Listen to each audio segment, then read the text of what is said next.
I'm pretty open to have talk with any Web3 project wherever they are. Yeah, I'm waiting for you.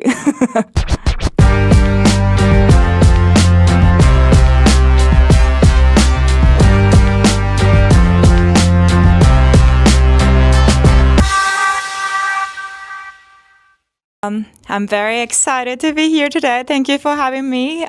So I'm gonna go talk about my experience in the Web3. I'm very excited to share with you.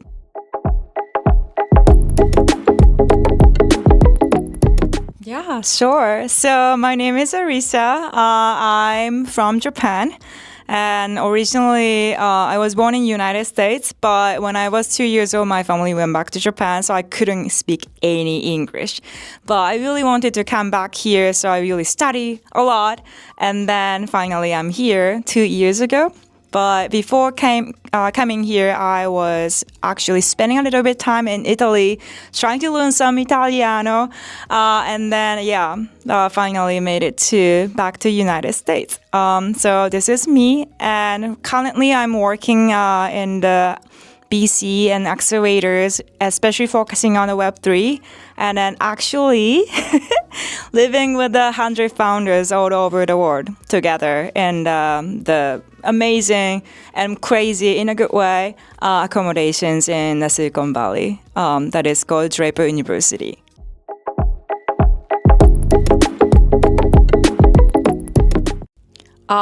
Yes.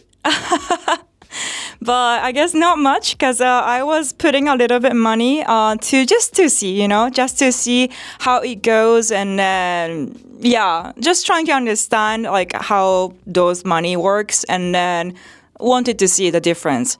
But I was like, my Japanese sense is kind of conservative, so at the beginning, let's see how it goes. And then some of my friend from Japan was really doing a lot because of she moved to US originally, and then I was seeing that what she's doing in NFT back in 5 years ago, and then wow, crazy thing happening. And then I was totally bored at the time because of the COVID time, and then trying to make the way, what should I do next, and learning about different stuff, and then NFT, interesting, but I'm not sure about it. But then in a new way, I'm gonna try a little bit. So that's been happening. And then since I moved to US, oh my God, totally changed my life. Especially Draper has a lot of Bitcoin background. It's huge. The founder of Draper University, he still wears a Bitcoin tie, Bitcoin socks. And then entirely, I had no idea at the time. I was, why this B exists? But then later on, I just found out those Bitcoin, back in 2014, it's just 30,000 Bitcoin Tim Draper owns. And he really wanted to educate, give opportunity for everyone. So 13 years ago, Draper University is the first school that actually teaching about the crypto. And then at the time, school tuition, you could choose between cash and Bitcoin. Right now, nobody want to spend the Bitcoin, but it was just too crazy. Wow, this entire ecosystem is it was such an opportunity. And then some people came back, and then they sometimes become founders, but some people went to investor. They just have become crypto investors. So anyhow, so that is how it went, and it happened, and then totally been here, especially Draper economy, ecosystem, wow, every day I'm still learning. It's just rabbit hole, but it's very enjoying. Yeah.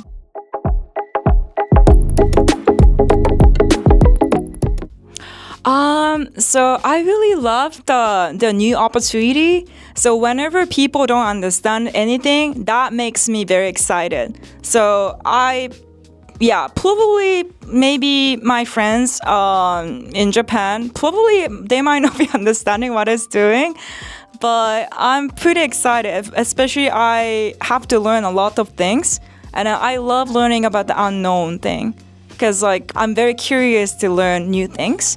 So this like industry every day. I just face like so many different things, and it just keeps me like very fascinated. Yeah.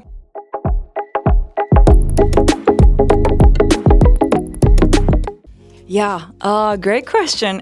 This is really excited. But if I go back to my elementary school days, if I told myself that, whoa, this is my job after whatever years, and I will be like, oh my God, so shocked, but in a good way. My job is like literally supporting startup founders. So I have coming from the startup background. I was actually founder originally when I went to DraperU University. I was attending 5 weeks program surrounded by 100 founder friends from 35 different countries, and everyone. At the beginning, it was very intimidating because I was still early days, especially in the new countries, United States. I had no idea, but then I really wanted to do something about it. And then eventually I stayed. I kept like doing and engaging my friends, everyone is founders, and then I just realized that, well, I mean, my experience at some point like kind of useful for some people, and I really enjoy it. So I just keep helping, and then eventually I started working for DraperU University as a part of BC, and that was like, wow, I never expected in this way. But so right now I find a startup from all over the world and then convince them, hey, you have a great potential. Why don't you come join us at like DraperU University in Silicon Valley? And then sometimes we give a grant upfront, or sometimes we just like invite them and then we make an investment if everything goes well. Or we just keep in touch and then like keep supporting, because not everyone is ready to fundraise, let's say. So my job is entirely supporting founders 100%. So yeah.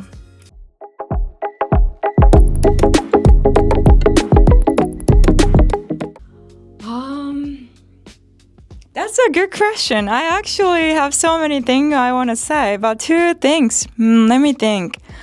I would say this is actually not only just Web3, but also connected to Web2, traditional industries. But whenever people start their own business, especially startup, I would say, especially early stage, why? Like, why this excite you and why now?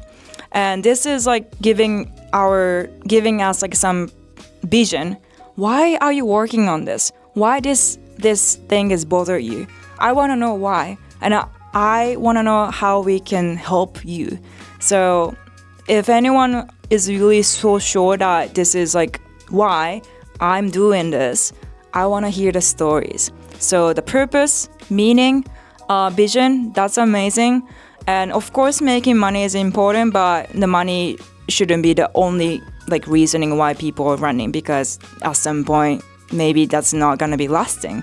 Well, I mean, like this is not working, and then we need to figure out, and then that's also fine. But especially early stage founders, usually investors looking at the passions and people.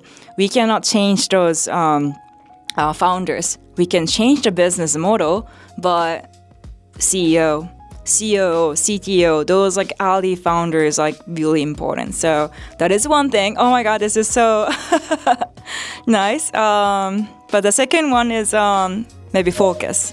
I would say sometimes some people have a multiple project.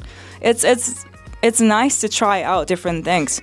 But whenever like people are starting doing or focusing on something, and if as a part of investors, if we see too many things ongoing at the same time, we might be wonder, can you focus on one thing?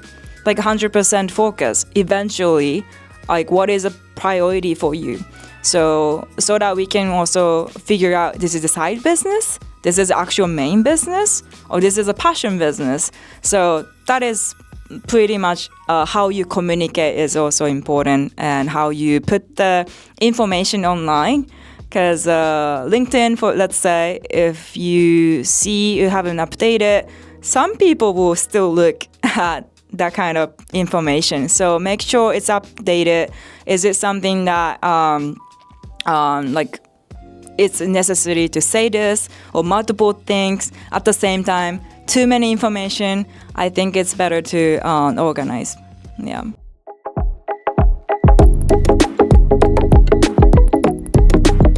Okay. Yeah. This is my hope. But why this is very exciting is because a lot of different countries. For example, whenever I go to the Web3 conference, I meet so many people from so many different countries, and especially from emerging market. And some people, 2 years ago, I was photographer, I was graphic designers, I was a language teachers, and then suddenly I started their own business in crypto. So I really hope this crypto is some sort of new opportunity for many people. And then like opening so many doors that giving the new purpose. So 5 years, I want to have more people to understanding why crypto is important. And then it says like has a lot of potential to open a door for so many people who might be not, might not be the evaluated or underestimated. Like some countries, major countries, yes, it's we see that, but some emerging markets sometimes it's hard to recognize. People really take a look at something like centralized, but decentralized market. Everyone is, I feel like kind of equal. Everyone has opportunity. Everyone can participate, which is amazing.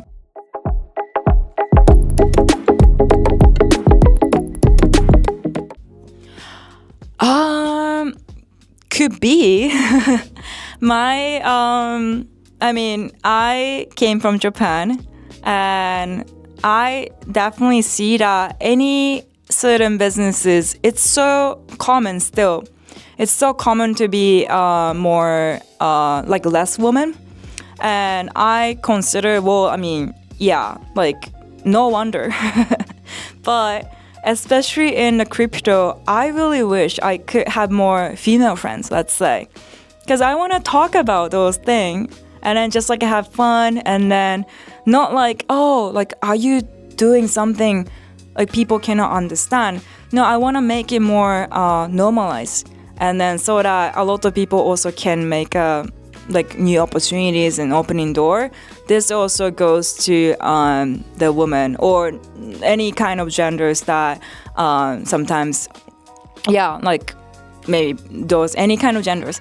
So also generations, maybe for example my mom or someone's grandparents, if they're like utilizing like crypto in a good way, that's also something. So yeah, like it is definitely, especially my job is finding the startup founders. So already crypto, less women. When it comes to the startup founder plus Web3, oh my God, so little.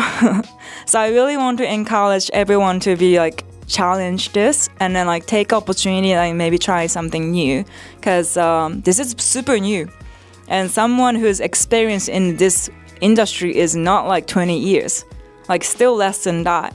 So yeah, like everyone can participate, and if anyone has like, I don't know, a few years experience, and then still like people can learn fast. So I hope this is something that change a little bit, and then so that I can say to my kids, hey, your mom is like doing cool stuff. Yeah.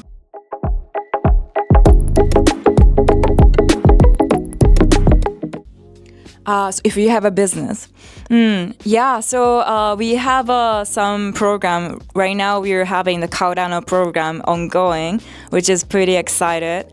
But yeah, so when it comes to those programs, we usually open up online and then on social media all over.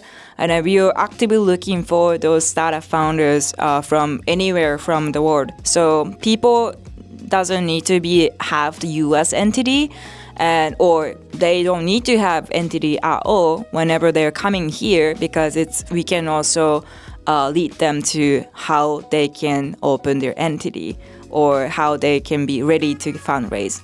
So just, reach out to me whenever you find me wherever like online. I'm pretty open to, have talk with any Web3 project wherever they are. Yeah, I'm waiting for you.